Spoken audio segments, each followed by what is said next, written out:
Hi friends, welcome to my channel. ಇವತ್ತು ವರ್ಷದಲ್ಲಿ ಒಂದೇ ಸರಿ ಸಿಗುವಂಥ ಕಳಲೆಯಿಂದ ವರ್ಷ ಪೂರ್ತಿ ಇಟ್ಕೊಂಡು ತಿನ್ನೋ ಥರ ಉಪ್ಪಿನಕಾಯಿ ಮಾಡ್ಕೊಳ್ಳೋಣ. ಅದ್ರ ಜೊತೆಗೆ ಕಳಲೆನ ನಾವು ಯಾವ ರೀತಿಯಾಗಿ ವರ್ಷಗಟ್ಟಲೆ ಉಪ್ಪಲ್ಲಿ ಹಾಕಿ ಹಾಳಾಗದೇ ಇರೋ ಥರ ಸ್ಟೋರ್ ಮಾಡ್ಕೊಳ್ಳೋದು ಅಂತ ಕೂಡ ತೋರಿಸಿದ್ದೀನಿ. ವಿಡಿಯೋನ ಕೊನೆವರೆಗೂ ನೋಡಿ. ಇಷ್ಟ ಆದರೆ ಸಬ್ಸ್ಕ್ರೈಬ್ ಮಾಡ್ಕೊಳ್ಳಿ. ಇದೇ ಥರ ಹೆಚ್ಚೆಚ್ಚು ವಿಡಿಯೋಸ್ನ ಅಪ್ಲೋಡ್ ಮಾಡ್ತಾ ಇರ್ತೀನಿ. ಬನ್ನಿ ಹೇಗೆ ಮಾಡೋದು ಅಂತ ನೋಡ್ಕೊಂಡು ಬರೋಣ. ಇದನ್ನ ಮಾಡ್ಕೊಳ್ಳೋದಕ್ಕೆ ನಾನಿಲ್ಲಿ ಕಳಲೆ ತಗೊಂಡಿದ್ದೀನಿ. ಹೆಬ್ಬಿದ್ರು ಇದು, ಅಂದ್ರೆ ಫ್ರೆಶ್ ಆಗಿರೋದೇನು ಸಿಗ್ಲಿಲ್ಲ, ಮಾರ್ಕೆಟಲ್ಲಿ ಯಾವ್ದಿತ್ತೋ ಅದನ್ನೇ ತಗೊಂಡ್ ಬಂದಿದ್ದೀನಿ. ಇದಕ್ಕೆ ಹೆಬ್ಬಿದ್ರು ಅಂತ ಹೇಳ್ತಾರೆ. ನೋಡೋದಕ್ಕೆ ಸ್ವಲ್ಪ ಬೆಳ್ದಿರೋ ತರ ಅನಿಸ್ತಾ ಇದೆ ಅಲ್ವಾ? ಹಾಗೇನಿಲ್ಲ, ಎಳೆತೆ ಇದೆ ಇದು. ಇದರಲ್ಲಿ ಬಿಳಿ ಭಾಗ ಏನಿರುತ್ತೆ ಅದನ್ನ ಮಾತ್ರ ಕಟ್ ಮಾಡ್ಕೊಂಡು ಯೂಸ್ ಮಾಡೋದಕ್ಕಾಗೋದು. ಅಂದ್ರೆ ತುಂಬಾ ಜನಕ್ಕೆ ಗೊತ್ತಿರುತ್ತೆ, ಆದ್ರೆ ಕೆಲವ್ರಿಗೆ ಗೊತ್ತಿರಲ್ಲ ಇದನ್ನ ಹೇಗೆ ಕ್ಲೀನ್ ಮಾಡ್ಕೊಳ್ಳೋದು ಅಂತ. ಅದಕ್ಕೋಸ್ಕರ ತೋರಿಸ್ತಾ ಇದ್ದೀನಿ ಅಷ್ಟೇನೆ. ಇದರದ್ದು ಮೇಲ್ಗಡೆ ಈ ತರ ಸಿಪ್ಪೆ ತರ ಇರುತ್ತಲ್ವಾ, ಅದನ್ನೆಲ್ಲ ಪೂರ್ತಿಯಾಗಿ ತೆಗಿಬೇಕು. ನೋಡಿ, ಇವಾಗ ಇದರದ್ದು ಮೇಲ್ಗಡೆ ಸಿಪ್ಪೆನೆಲ್ಲ ತೆಗೆದು ಇಟ್ಕೊಂಡಿದ್ದೀನಿ. ಇವಾಗ ಈ ಬಿಳಿ ಭಾಗ ಇದೆ ಅಲ್ವಾ, ಇದನ್ನ ಮಾತ್ರ ನಾವು ಕಟ್ ಮಾಡ್ಕೋಬೇಕು. ಇದನ್ನ ಮಾತ್ರ ತಿನ್ನೋದಿಕ್ಕಾಗೋದು. ಇವಾಗ ಇದನ್ನ ಈ ತರ ಕಟ್ ಮಾಡ್ಕೊಳ್ತಾ ಇದ್ದೀನಿ.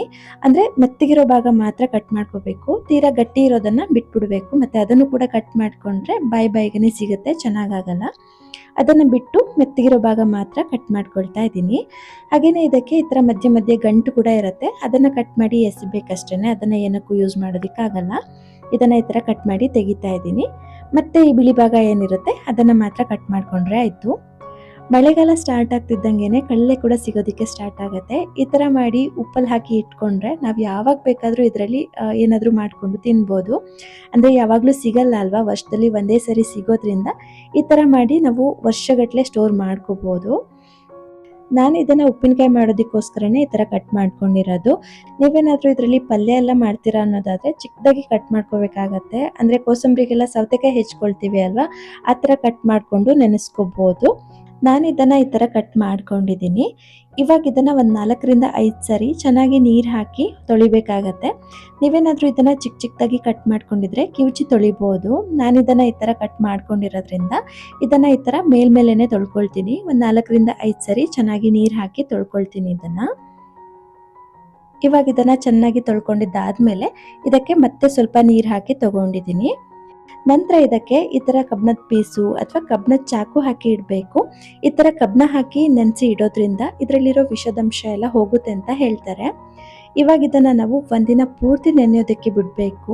ನಾನು ಇದನ್ನ ನಿನ್ನೆ ಬೆಳಿಗ್ಗೆ ನೆನೆಸಿಟ್ಟಿರೋದು. ಇವತ್ತು ಮಧ್ಯಾಹ್ನ ಇದನ್ನ ಓಪನ್ ಮಾಡ್ಕೊಳ್ತಾ ಇದ್ದೀನಿ. ಇವಾಗ ಈ ಕಬ್ಬಿಣದ ಪೀಸನ್ನ ತೆಗೆದು ಇದನ್ನ ಮತ್ತೆ ಒಂದು 5-6 ಸರಿ ಚೆನ್ನಾಗಿ ವಾಶ್ ಮಾಡ್ಕೋಬೇಕು. ಇದನ್ನ ಕ್ಲೀನಾಗಿ ವಾಶ್ ಮಾಡಿಕೊಂಡು ನೀರನ್ನೆಲ್ಲ ಚೆಲ್ಲಿ ತಗೊಳ್ತೀನಿ. ನೋಡಿ, ಈ ತರ ಪೂರ್ತಿ ನೀರನ್ನೆಲ್ಲ ಚೆಲ್ಲಿ ತಗೊಂಡಿದ್ದೀನಿ. ಇವಾಗ ಇದನ್ನ ಕಾಟನ್ ಬಟ್ಟೆ ಮೇಲೆ ಆರಾಕ್ಬೇಕು. ಕಾಟನ್ ಬಟ್ಟೆ ಮೇಲೆ ಹಾಕಿ ಒಂದು 4-5 ಗಂಟೆ ಫ್ಯಾನ್ ಕೆಳಗಡೆ ಬಿಟ್ಬಿಟ್ಟಿದ್ದೆ. ಪೂರ್ತಿ ನೀರೆಲ್ಲ ಆರ್ಕೋಬೇಕು. ಅಂದ್ರೆ ಉಪ್ಪಿನಕಾಯಿ ಮಾಡೋದಾಗಿರೋದ್ರಿಂದ ಸ್ವಲ್ಪ ನೀರಿನಂಶ ಇದ್ರೂ ಕೂಡ ಬೇಗ ಹಾಳಾಗುತ್ತೆ. ಹಾಗಾಗಿ ಈ ತರ ಫ್ಯಾನ್ ಕೆಳಗಡೆ ಇಟ್ಟು ನೀರೆಲ್ಲ ಪೂರ್ತಿ ಆರಿಸಿದ್ದೀನಿ. ಇವಾಗ ಇದನ್ನ ಕಟ್ ಮಾಡ್ಕೊಳ್ಳೋಣ. ನಾನಿಲ್ಲಿ ಇದನ್ನ ಈ ತರ ಉದ್ದುದ್ದಕ್ಕೆ ಕಟ್ ಮಾಡ್ಕೊಳ್ತಾ ಇದ್ದೀನಿ. ಅಂದ್ರೆ ಉಪ್ಪಿನಕಾಯಿನಲ್ಲಿ ಸ್ವಲ್ಪ ಪೀಸ್ ಇದ್ರೆ ಚೆನ್ನಾಗಿರುತ್ತೆ ತಿನ್ನೋದಕ್ಕೆ, ಹಾಗಾಗಿ ಈ ತರ ಉದ್ದುದ್ದಕ್ಕೆ ಕಟ್ ಮಾಡ್ಕೊಂಡಿದ್ದೀನಿ. ನಿಮ್ಗೆ ಹೇಗ್ ಬೇಕೋ ಹಾಗೆ ಕಟ್ ಮಾಡ್ಕೋಬಹುದು. ಆದ್ರೆ ತೀರಾ ಚಿಕ್ಕದಾಗಿ ಕಟ್ ಮಾಡ್ಕೊಂಡ್ರೆ ಅಷ್ಟು ಚೆನ್ನಾಗಾಗಲ್ಲ ಉಪ್ಪಿನಕಾಯಿಗೆ. ಮತ್ತೆ ಇದನ್ನ ನಾವು ಎಷ್ಟೇ ಚೆನ್ನಾಗಿ ಆರಿಸಿ ಒಣಗಿಸಿ ತಗೊಂಡ್ರು ಕೂಡ ಇದರಲ್ಲಿ ಸ್ವಲ್ಪನಾದ್ರೂ ನೀರಿನ ಪಸೆ ಇದ್ದೇ ಇರುತ್ತೆ.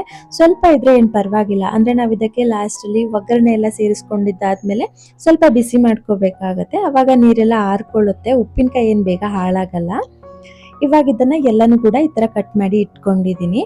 ಇವಾಗ ಇದನ್ನ ಅಳತೆ ಮಾಡ್ಕೊಳ್ಳೋಣ. ಇದಕ್ಕೆ ಅಳತೆ ಮಾಡ್ಕೊಳ್ಳೋದು ಕೂಡ ತುಂಬಾ ಮುಖ್ಯ ಆಗುತ್ತೆ, ಯಾಕಂದ್ರೆ ಉಪ್ಪೆಲ್ಲ ಸೇರ್ಸೋದಕ್ಕೆ ಗೊತ್ತಾಗಲ್ಲ ಇಲ್ಲ ಅಂದ್ರೆ.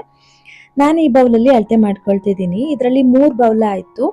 ಇವಾಗ ಇದಕ್ಕೆ ಉಪ್ಪು ಸೇರಿಸ್ಕೊಳ್ಳೋಣ. ನಾನಿಲ್ಲಿ ಇದರಲ್ಲಿ 3/4 ಬೌಲ್ ಆಗುವಷ್ಟು ಉಪ್ಪನ್ನ ಸೇರಿಸ್ಕೊಳ್ತಾ ಇದ್ದೀನಿ. ಅಂದ್ರೆ ಇದಕ್ಕೆ ನಾವು 1 kg ಇದ್ರೆ 1/4 kg ಉಪ್ಪನ್ನ ಸೇರಿಸ್ಕೋಬೇಕಾಗತ್ತೆ. ನಂಗಿಲ್ಲಿ 3 ಬೌಲ್ ಆಯ್ತಲ್ವಾ, ಹಾಗಾಗಿ ನಾನಿಲ್ಲಿ 3/4 ಬೌಲ್ ಉಪ್ಪನ್ನ ಸೇರಿಸ್ಕೊಂಡು ಇದನ್ನ ಒಂದ್ಸರಿ ಚೆನ್ನಾಗಿ ಮಿಕ್ಸ್ ಮಾಡ್ಕೊಳ್ತೀನಿ. ಇಷ್ಟು ಉಪ್ಪು ಹಾಕಿದ್ರೆ ತುಂಬಾ ಸ್ಟ್ರಾಂಗ್ ಆಗಿ ಆಗುತ್ತೆ. ನೀವೇನಾದ್ರೂ ಕಮ್ಮಿ ಉಪ್ಪು ತಿಂತೀರಾ, ಜಾಸ್ತಿ ಉಪ್ಪು ತಿನ್ನಲ್ಲ ಅನ್ನೋದಾದ್ರೆ ಅರ್ಧ ಕಪ್ ಹಾಕಿದ್ರೂ ಕೂಡ ಸಾಕಾಗತ್ತೆ. ಇವಾಗ ಇದನ್ನ ಒಂದ್ಸರಿ ಚೆನ್ನಾಗಿ ಮಿಕ್ಸ್ ಮಾಡ್ಕೊಂಡಿದ್ದಾದ್ಮೇಲೆ ಈ ತರ ಒಂದು ಗ್ಲಾಸ್ ಜಾರಲ್ಲಿ ಹಾಕಿ ಇದನ್ನ ನಾವು ಸ್ಟೋರ್ ಮಾಡ್ಕೋಬಹುದು. ಗಾಳಿ ಹೋಗದೆ ಇರೋ ತರ ಮುಚ್ಚಳ ಹಾಕಿ ನಾವು ಸ್ಟೋರ್ ಮಾಡ್ಕೊಂಡ್ರೆ 1 ವರ್ಷದವರೆಗೂ ಯಾವುದೇ ಕಾರಣಕ್ಕೂ ಹಾಳಾಗಲ್ಲ. ಇದು ಹೊರಗಡೆನೆ ಇಟ್ಟು ನಾವು ಇದನ್ನ ಸ್ಟೋರ್ ಮಾಡ್ಕೋಬಹುದು. ಫ್ರಿಜ್ ಅಲ್ಲಿ ಇಟ್ಟಂತೂ 1 ವರ್ಷ ಅಲ್ಲ 2 ವರ್ಷ ಬೇಕಾದ್ರೂ ನಾವು ಇದನ್ನ ಇಟ್ಕೋಬಹುದು, ಹಾಳಾಗಲ್ಲ. ಅಂದ್ರೆ ನಾವ್ ಇದಕ್ಕೆ ಜಾಸ್ತಿ ಉಪ್ಪು ಹಾಕಿರ್ತೀವಿ ಅಲ್ವಾ, ಹಾಗಾಗಿ ಹಾಳಾಗಲ್ಲ ಇದು. ಮತ್ತೆ ಇದರಲ್ಲಿ ನಾವು ಇವಾಗ್ಲೇನೆ ಉಪ್ಪಿನಕಾಯಿ ಮಾಡ್ಕೊಳ್ಳೋದಿಕ್ಕಾಗಲ್ಲ. ಇನ್ನ ಒಂದು 4-5 ದಿನ ವೇಟ್ ಮಾಡಬೇಕಾಗತ್ತೆ. ಈ ಉಪ್ಪೆಲ್ಲ ಚೆನ್ನಾಗಿ ಕರಗಿ ನೀರು ಬಿಡಬೇಕು. ಆಮೇಲೆ ಇದರಲ್ಲಿ ಉಪ್ಪಿನಕಾಯಿ ಮಾಡಿ ತೋರಿಸ್ತೀನಿ. ಹಾಗೇನೆ ಇದನ್ನ ನೋಡಿ, ನಾನು ಹೋದ ವರ್ಷ ಇದೇ ಟೈಮಲ್ಲಿ ಕಳಲೆನ ಕಟ್ ಮಾಡಿ ಉಪ್ಪು ಮಿಕ್ಸ್ ಮಾಡಿ ಇಟ್ಟಿದ್ದೆ. ನೋಡ್ತಾ ಇರ್ಬೋದು, ಸ್ವಲ್ಪನೂ ಹಾಳಾಗಿಲ್ಲ. ಬೇಕಿದ್ರೆ ಈ ತರ ಕೂಡ ಮಾಡ್ಕೋಬಹುದು. ಚಿಕ್ಕದಾಗಿ ಕಟ್ ಮಾಡ್ಕೊಂಡು ಉಪ್ಪು ಮಿಕ್ಸ್ ಮಾಡಿ ಇಟ್ಕೊಳ್ಳೋದು. ಮತ್ತೆ ನೀವು ಯಾವಾಗ ಬೆಳೆಸ್ಕೊಳ್ತೀರಲ್ವಾ, ಅವಾಗ 1 ಗಂಟೆ ಮುಂಚೆ ಇದನ್ನ ಚೆನ್ನಾಗಿ ನೆನೆಸ್ಕೊಂಡು ಒಂದ್ 8ರಿಂದ 10 ಸರಿ ಚೆನ್ನಾಗಿ ಕಿವುಚಿ ತೊಳೆದು ಆಮೇಲೆ ಯಾವ್ದಕ್ ಬೇಕಾದ್ರೂ ಯೂಸ್ ಮಾಡ್ಕೋಬಹುದು. ಮತ್ತೆ ಇದನ್ನ ನಾವು ಈ ತರ ಉಪ್ಪಲ್ಲಿ ಹಾಕಿ 4 ದಿನ ಆದ್ಮೇಲೆ ನೋಡಿ, ಈ ತರ ನೀರ್ ಬಿಟ್ಟಿರತ್ತೆ. ಅಂದ್ರೆ ಮಾವಿನಕಾಯಿ, ನೆಲ್ಲಿಕಾಯಿಗೆಲ್ಲ ಬಿಡೋ ತರ ತುಂಬಾ ಏನು ನೀರ್ ಬಿಡಲ್ಲ, ಇದು ಸ್ವಲ್ಪ ಮಾತ್ರ ಬಿಡತ್ತೆ. ಅಂದ್ರೆ ಹುಳಿ ಇರಲ್ಲ ಅಲ್ಲ ಇದು, ಹಾಗಾಗಿ ಅಷ್ಟೊಂದೇನು ನೀರ್ ಬಿಡಲ್ಲ. ಈ ತರ ನೀರ್ ಬಿಡೋವರೆಗೂ ಇದನ್ನ ದಿನಕ್ಕೆ ಒಂದ್ಸರಿ ಈ ತರ ಮಿಕ್ಸ್ ಮಾಡ್ತಾ ಇರ್ಬೇಕು.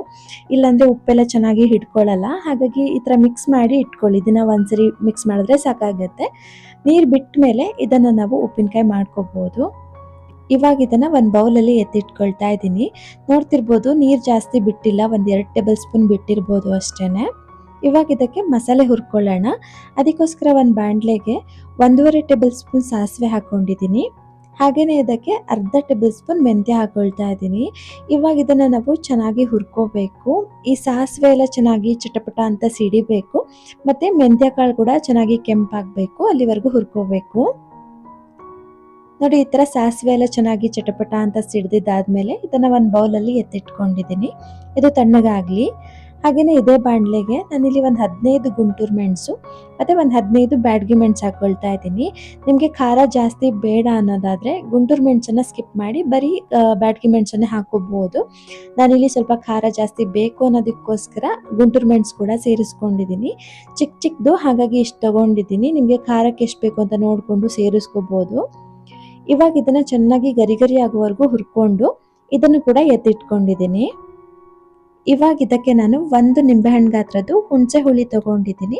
ಇದನ್ನು ಕೂಡ ಸ್ವಲ್ಪ ಬಿಸಿ ಆಗೋವರೆಗೂ ಹುರ್ಕೋಬೇಕಾಗತ್ತೆ. ಸ್ವಲ್ಪ ಹಸಿ ಅಂಶ ಏನಾದರೂ ಇದ್ರೆ ಹೋಗ್ಲಿ ಅನ್ನೋದಕ್ಕೋಸ್ಕರ. ಮತ್ತೆ ಉಪ್ಪಿನಕಾಯಿಗೆ ಹುಣಸೆ ಹಣ್ಣು ಅಂತ ಅನ್ಕೊಳ್ಳೋದಿಕ್ಕೆ ಹೋಗಬೇಡಿ. ಅಂದ್ರೆ ಉಪ್ಪಿನಕಾಯಿ ಅಂದ್ರೆ ಸ್ವಲ್ಪ ಹುಳಿ ಇದ್ರೇನೆ ಚೆನ್ನಾಗಿರುತ್ತಲ್ವಾ. ಮತ್ತೆ ಕಳ್ಳಲ್ಲೂ ಕೂಡ ಯಾವುದೇ ರೀತಿ ಹುಳಿ ಅಂಶ ಇರಲ್ಲ ಅಲ್ವಾ, ಹಾಗಾಗಿ ಸ್ವಲ್ಪ ಹುಳಿ ಸೇರಿಸ್ಬೇಕಾಗತ್ತೆ. ಇದನ್ನ ಈ ತರ ಹುರ್ಕೊಂಡು ಎತ್ತಿಟ್ಕೊಂಡಿದ್ದೀನಿ.